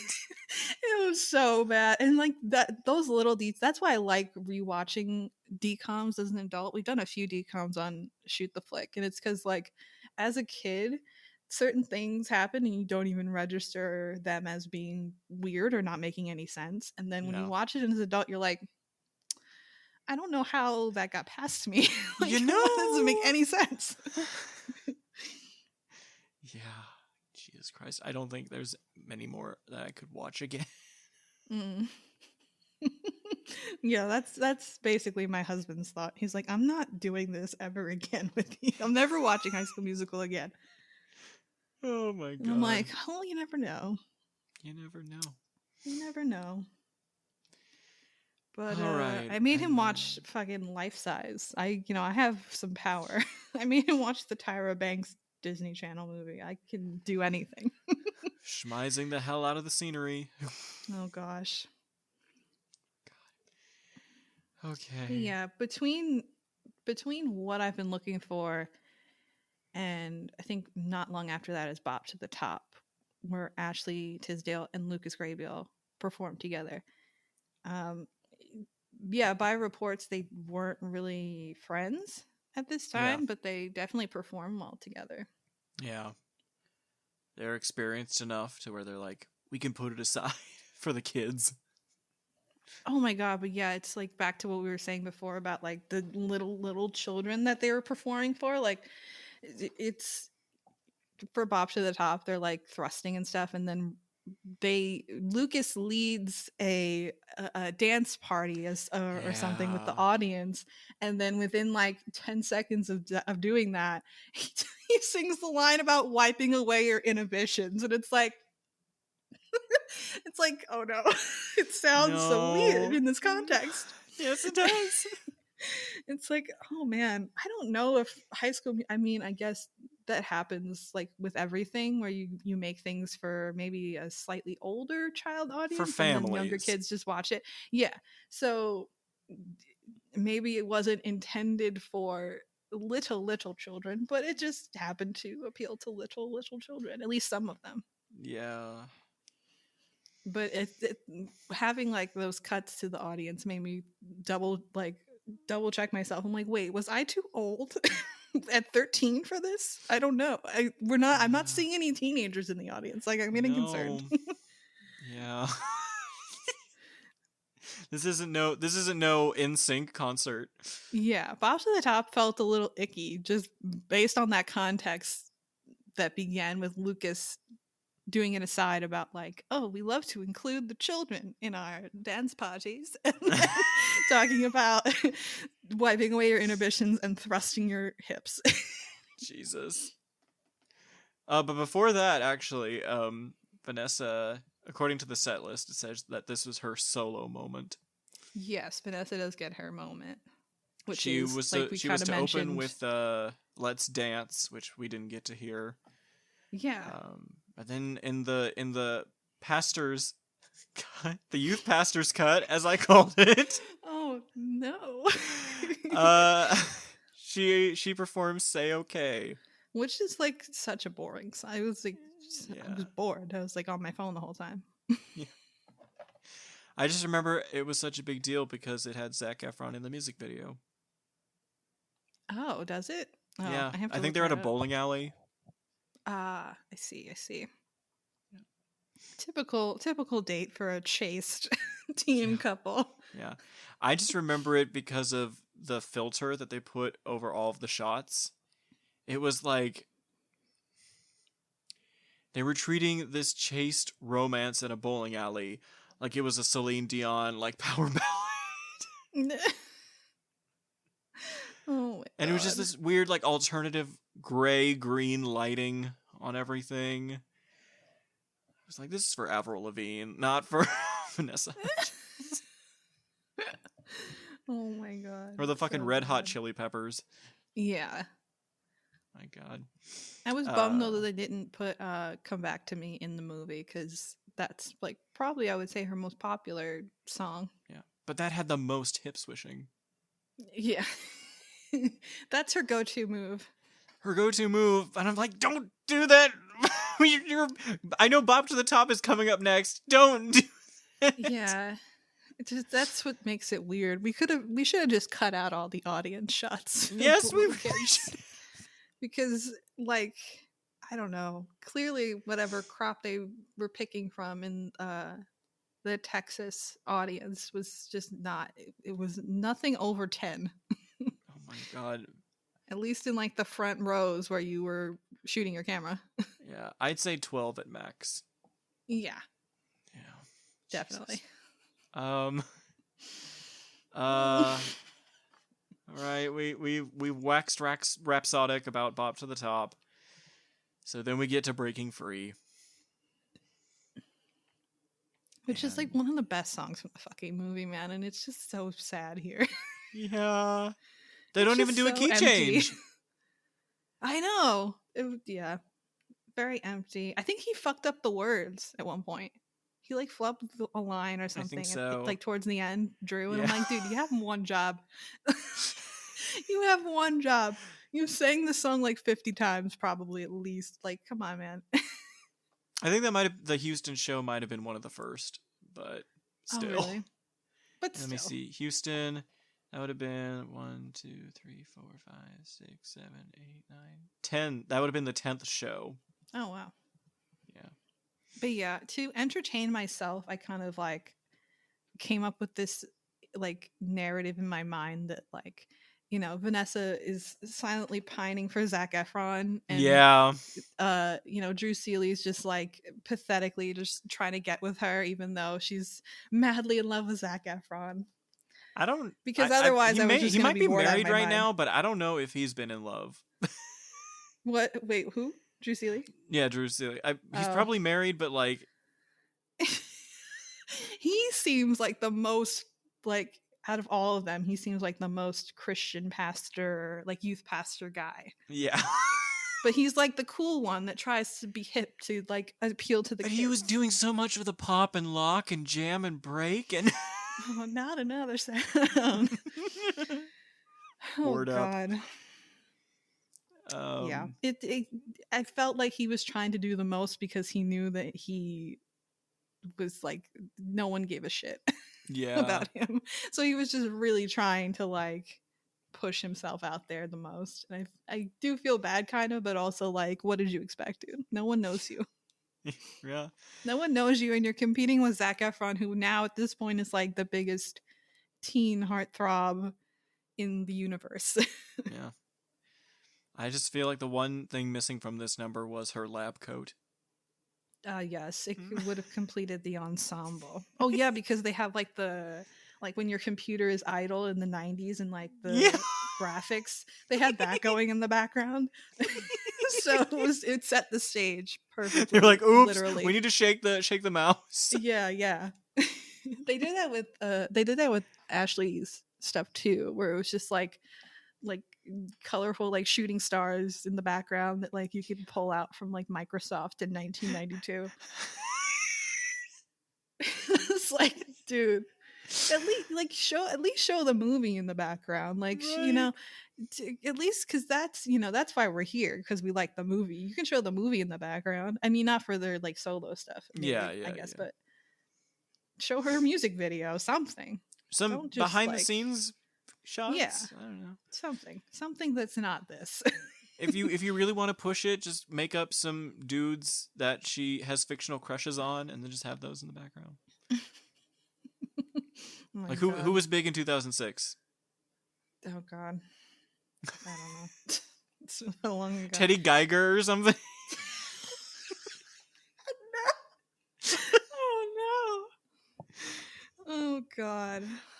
Again, Jeez. put Chester Bennington up there. Oh no. Oh no. Not just Okay, fine. We'll put it. We'll age it down. Put Gerard Way. Gerard Way I would do. That's fine. Yeah. Appeal to the yeah. punk kids out there. Yeah.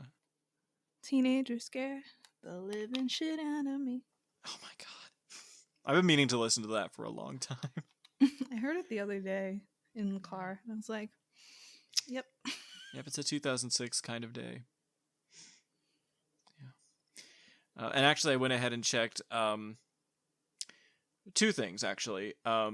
First off was that this performance, well, not this performance, but the one at the then named Conseco Fieldhouse, it's currently the Gainbridge Fieldhouse. Mm. And the biggest performances of note from that year were from Van Halen, Celtic Woman, Okay. and Miley Cyrus. What a combo. Right? What a fucking combo. Well, and then High School Musical. Sharing the stage with Van Halen. That would have been the very first That's thing what of the I year. want. I want a duet between like a crossover with Van Halen and High School Musical. Right? That's what I want more than anything. Right? But Oh, I mean, like, they jeez. came there in October, and HSM would have been in January. So Damn. Yeah. Missed out on a great opportunity there. Right.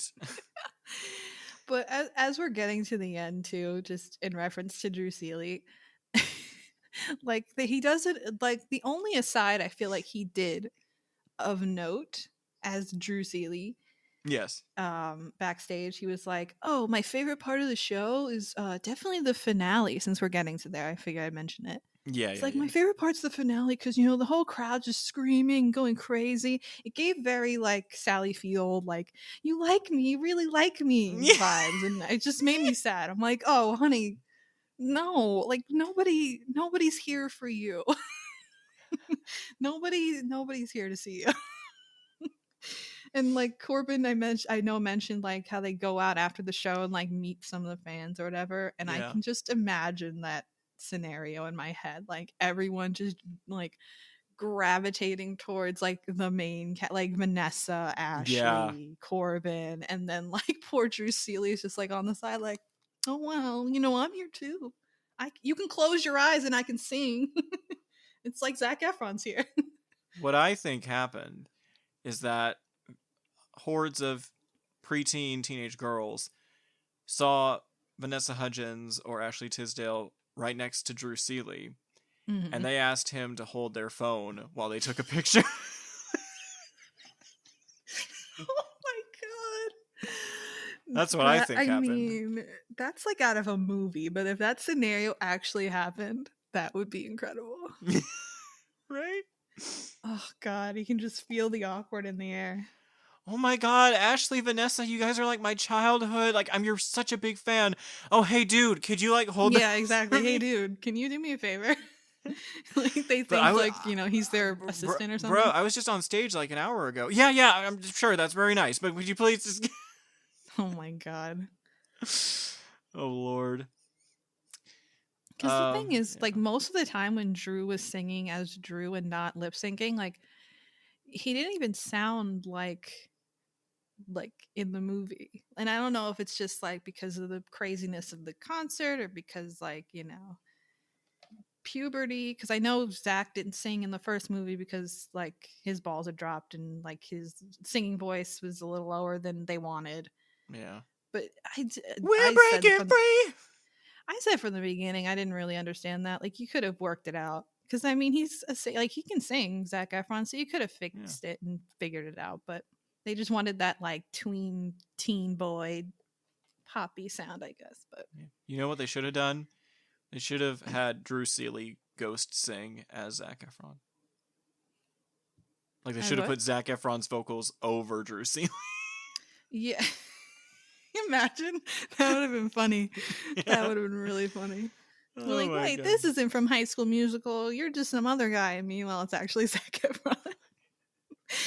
It's like the biggest prank of all. A real Lena Lamont situation. Hmm. Have you seen Singing in the Rain? Yeah. Okay, great. Of course, yeah. Thank you. Good stuff. And then one more thing before we get to the finale. I checked to make sure if Panic was doing any concerts around the same time. And they were doing the Nothing Rhymes with Circus tour to promote Fever You Can't Sweat Out. Yes. I would have much rather gone to that. Okay, great. Yes, so would I. Of course. I always loved Panic at the Disco, but especially that first album, forget it. Yeah. I definitely would have did that instead. Because that I wouldn't have had a latent film of shame over it. Yes. Like going to that. I would have worn the t-shirt after. If I got a concert t-shirt from this, I wouldn't have worn it. Right. Except like in my room in private. Yeah. I just feel like sharing that because the listeners, like, there might be some High School Musical fans who listen to this, and I'm just like, we are part of a different breed of 2006 kids. Yeah.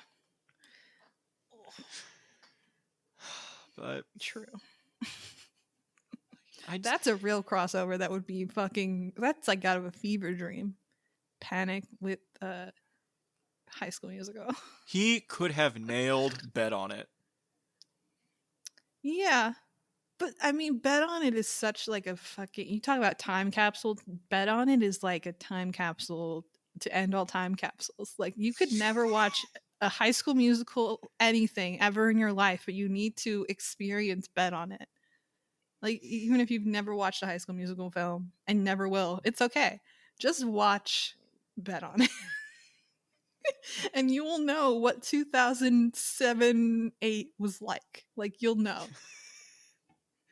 We were all staring at his reflection in the water. Oh my god, it's such a scary place. And then he throws that fucking pocket sand.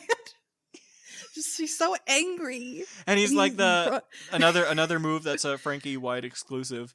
He's like, yeah. Oh my god, I can't imagine. I feel like I read somewhere how long that took, and I remember thinking, oh my god, you poor thing. I probably took at least a couple days to film that fucking sequence.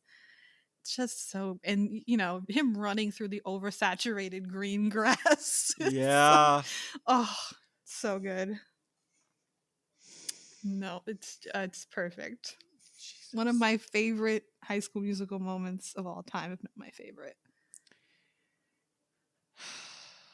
It's probably mine too. It's so bad, it's good. It goes all the way around to being good again. It's like Yeah. this and The Room. It's like that's just it's all the same shit. Oh, hi, Zach. Oh, hey, Johnny, what's up? Anyway, how's your sex life? What's sex life? I'm on a Disney Channel movie, bro. Also, wasn't that there was a campaign in the late 2000s? Was it like something called Dare? Oh, was it then? I feel like it was earlier than that, but yeah. Maybe. I remember Brendan wore t-shirts that said that slogan. I can't remember. It's not important, I guess. But okay, finally we've reached the ultimate. The finish line. The youth congregation makes it to reform. Oh my god. I'm so like I spent $4 on this and it's an hour long. Like why did I do that? I spent $4 on this hour-long thing. You Ugh. did it because we're good friends. I know. I'm not even mad that I did it. I'm just mad that it costs $4. You pay $4 for a full-length feature on Amazon. Like you couldn't have given this was an hour long. But to be fair, it was like I think the highest it got was like 480 res. Yeah. Oh yeah, the quality was terrible. The quality was really terrible. I think you just There would ripped be it from the times where they put DVD. the camera on the Jumbotron and you could see like the wavy lines of the Jumbotron and I'm like, oh my god, this is so bad. Oh my god, it was really rough. Jesus. But like Disney, don't take that as a hint that you need to re-release this in 4K. Just leave it No. alone. Let it die in peace. Unless you bring back the Ashley and Vanessa bits. But I don't even think bring that's back worth the it. full length We want to see every nook and cranny of this shit show. I would like to actually see Monique Coleman ballroom dance though. That might be nice. Yeah, I think Just because I I've like her. found a video and it was just like a minute and a half. But that's all I could give her was a minute and a half. Jesus. This 2-hour show. Christ. No. I don't even think that's how long the routine was. It's just I found a really shitty video made from like one of those old like cameras. Yeah, Oh, like a okay. fan cam, and it was so loud.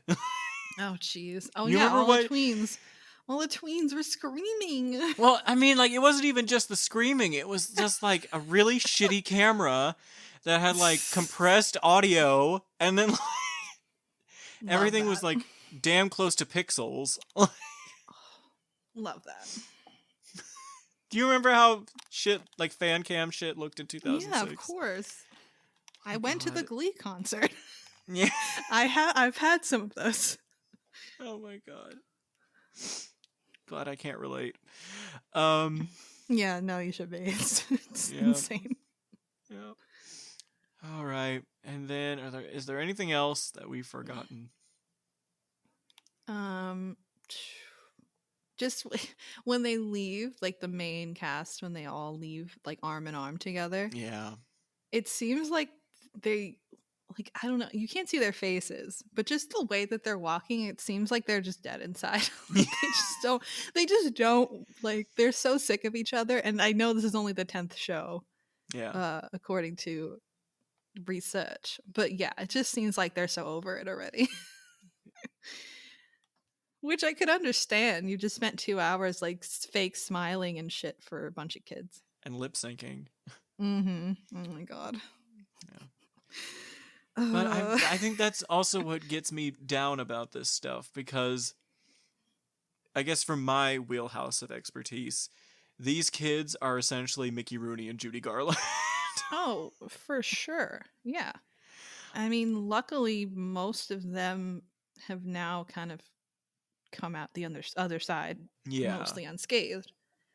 But yeah, that's what all these Disney Channel kids are. So it just feels icky watching it a little bit.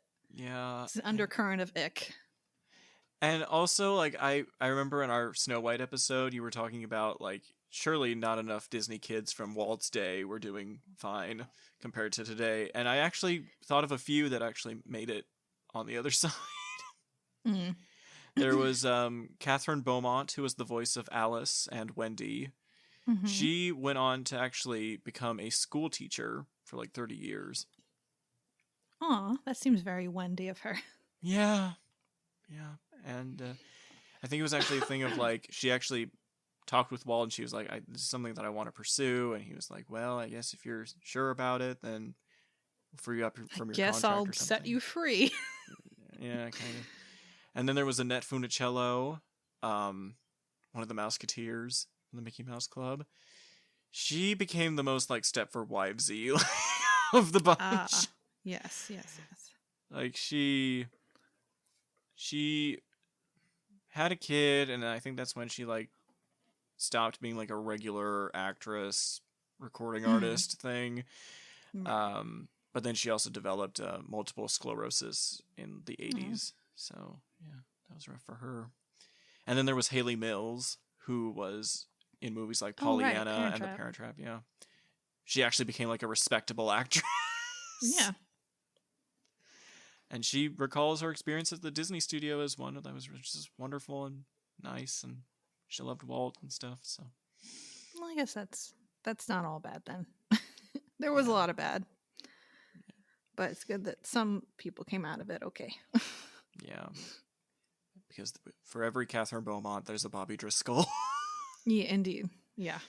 Ugh. Yeah. But it seems like all the High School Musical kids came out pretty good.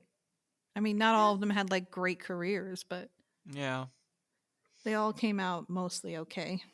At the very least, I think her name is Casey Stroh. Is that her last name? Stroh.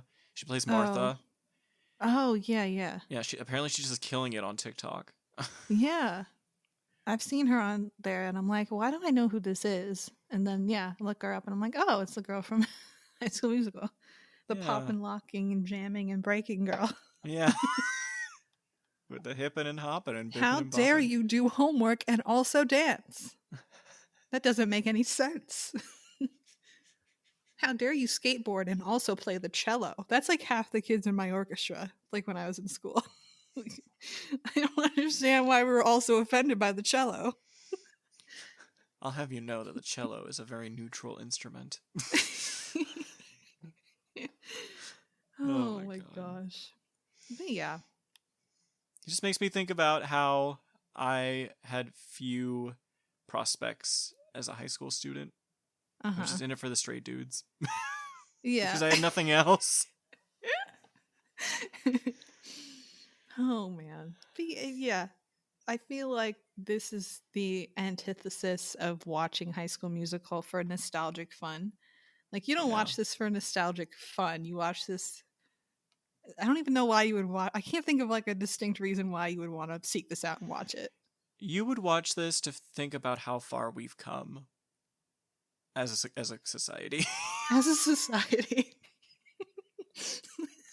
Jesus Christ. At least in the fashion sense, I would say. In fashion, in marketing, who you market to, and like maybe don't have young adults singing to preteen girls. And how you direct a fucking concert movie. I mean, like, Jesus Christ.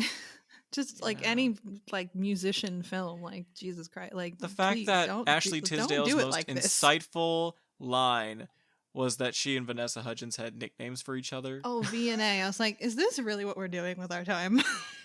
Like that's it. Like the whole purpose of like a musician documentary of sort. I don't even want to call this that. It's giving it too much credit. But like you're supposed to ask them like deep shit and like get them talking about like stuff akin to what Monique Coleman did at the end. So, and like you saved that for the end. So that was presumably your best snippet that you got out of everybody. Yeah. Which means either the rest of the cast was just like so very over this and didn't give a fuck, or you just weren't asking the right questions. Yeah. You didn't like prepare enough for that interview process, and because it really doesn't take up much in the movie. It's really not even a full aspect of the movie. Yeah. So it's just like there, like a Yeah. couple of times here and there, and then that's it. I think this was a time for like shallow interviewers. Yeah. Because they could be like keep in mind they would still be asking questions like, so how do you feel about that nude scandal? Like, I don't want to talk about it. Yeah, we weren't talking about that. No. But that's the culture of the time. Mm. Which I think is probably the one reason why I chose to talk about it for this episode. Because I'm into cultural studies in Disney, so here we are. Yeah. So I guess, speaking of which, our final question. Dun dun dun. How do you think High School Musical the concert, Extreme Access Pass? Oh Christ. I kept trying to remember the subtitle, and I was like, is it Backstage Pass? What the fuck is it? I don't remember. Extreme Concert Pass. So fucking dumb. Anyway, extreme. Everything's extreme in the 2000s. Jesus. But how do you think this extreme I can't. influence the way the Walt Disney Studios produces films to this day? Oh Christ. I mean, it definitely falls into the policy of like, if something catches fire, just run with it and squeeze as much out of it as you possibly can. For the love of God, just do everything and anything you can. Because they released this, they released the movies themselves, they released sing-along versions of the movies. Yeah. They had the live album, they had the movie album, they had, so they have it's video just, games. They have video games. Oh, Jesus Christ. Yeah, they had everything and anything. High School Musical. They'll just slap Zac Efron's face on anything and sell it. Yeah. So, if anything, it definitely is just a symptom of their marketing strategy, which, say what you want, but it's definitely successful. Indeed. Before I give my response, I'll go ahead and say that this movie actually makes me want to play some like old versions of Guitar Hero. It does give you that vibe. I'll say that. Yeah. I kind of, yeah. What was the other one? There's Guitar Hero, and then there was just like a karaoke thing. No, I think there was one that was competing with Guitar Hero. Oh, I can't remember. I can't. Maybe I'm making it up. Maybe. Maybe. Who knows? This movie has destroyed my brain. I feel like I'm mush. Yeah. But yeah, go play Guitar Hero. Yeah, go. Just do it anyway. It's coming back. Yeah. It's making a comeback. Yeah. But I'd say the way High School Musical, the concert, Extreme Access Pass, the Youth Pastor Cut.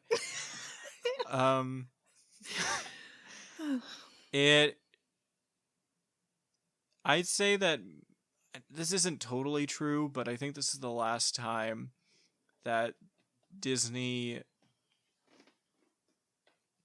I don't want to say child stars, but like TV stars, family TV stars, whatever you want to call them. This is the last time that they took over the world. I mean, there was Hannah Montana, but... There was Hannah Montana, but that wasn't that long after this. Yeah. But I would say between this and Hannah Montana, like, there were other Disney Channel stars, obviously, but none that reached that height, I don't think. Yeah. So I'm trying to run through, like, other things. Like, I know that Descendants was a big deal, but I think it was just because of the franchise. Yeah, I think it's just because it's based on Disney, like, actual, like, the animated stuff, and I've never actually watched those. I've heard that the first one's the worst. But they get better. I mean, if I would watch it if I thought anyone that listened to my show would be remotely interested, or if I thought my husband would jump out a fucking window to avoid it. But yeah, I think really after High School Musical, my experience with DComs were put to bed. Yeah. I was like, okay, we can't get any better than this. Let's Camp grow Rock. up I don't now. even know her. Let's grow up now, Peter Pan.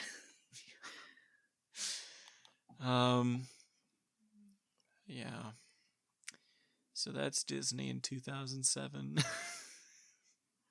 Oh boy. Oh boy. Huh. Well, you have to come back on my show soon. Yes. Because I know we already agreed we're gonna talk about Frozen, but I'm also doing Chicken Little. If you wanted to join me for that. I listened to your real ranking. I know you don't like it. I will unleash the fury of 1,000 suns. I literally, because I was either gonna do that for like post Renaissance, or because I want to do a bad one. So I was either gonna do that or Meet the Robinsons, and I know you kind of like Meet the Robinsons. So I was like, that might be fun, but I tried to rewatch it and I can't get through it. Yeah, I don't like Meet the Robinsons. That's fair. I feel like I know some people really dig it, but I just can't get into it. Yeah, Chicken Little sounds like a good venture. Let's do it.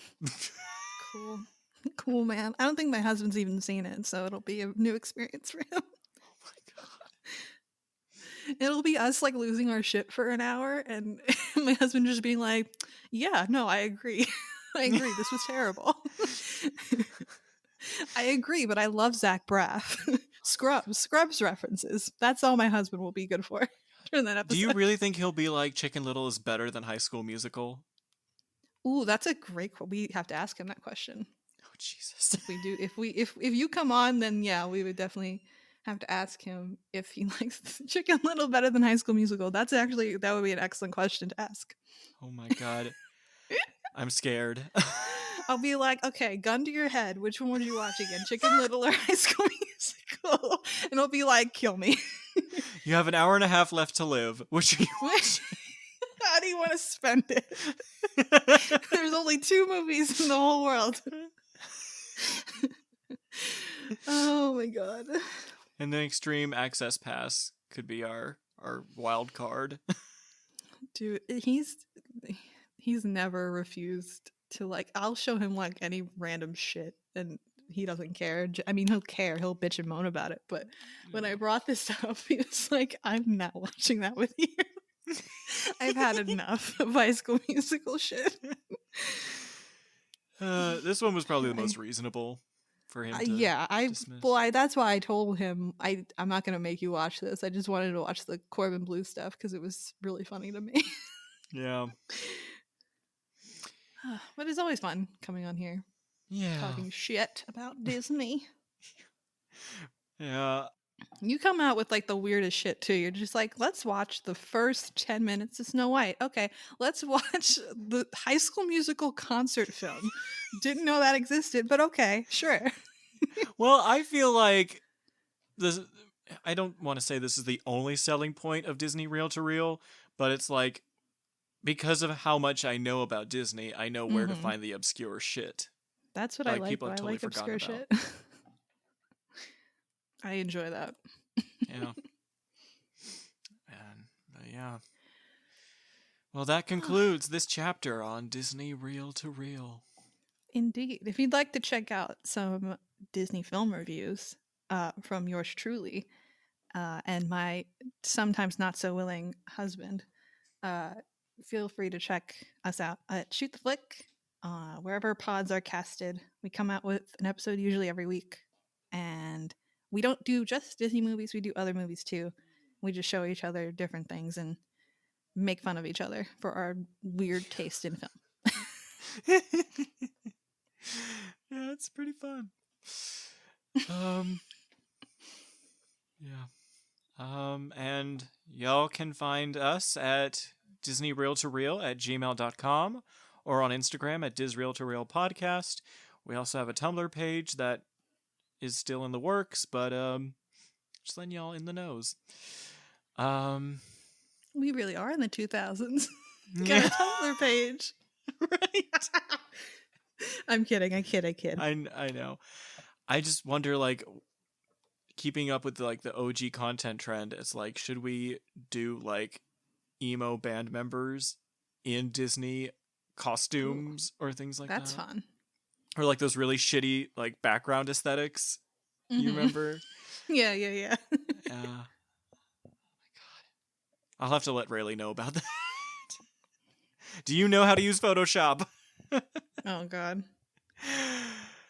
All right. But Yes, apologize to Rayleigh in advance for me for my upcoming Chicken Little review because I know she loves it, but I don't, yeah, and I'm gonna shit on it.